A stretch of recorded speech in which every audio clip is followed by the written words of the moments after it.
So the park was dedicated in 2004, and in 2005 we felt we needed an addition to recognize those killed in action from our school district.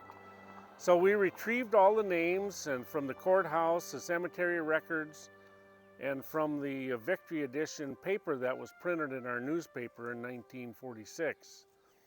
So we came up with all these names from all the wars that were killed in action, and we have a gold star by each one of them. We even have a guy from the Civil War all the way through to Vietnam.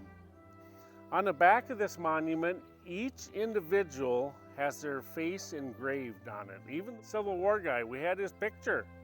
Unreal. Some guys in Mason City that were actually from Lake Mills, Flo was their last name, and they had a monument company, and we brought this stone to them, and they etched all their pictures on the back side of this monument. It was kind of interesting because one guy in our town said 5 guys from his starting basketball team are on this wall.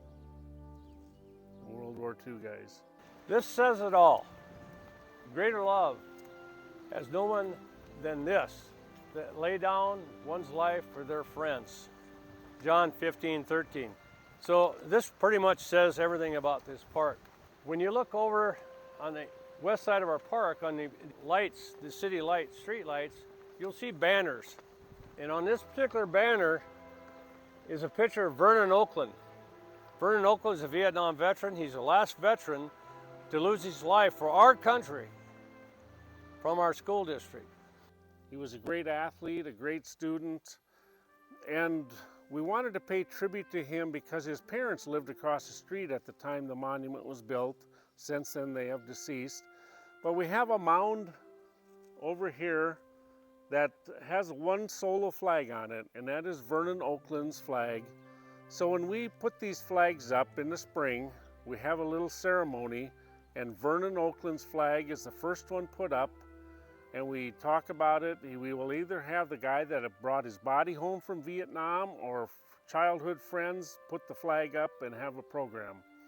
Then we go ahead and put the rest of the 129 flags up.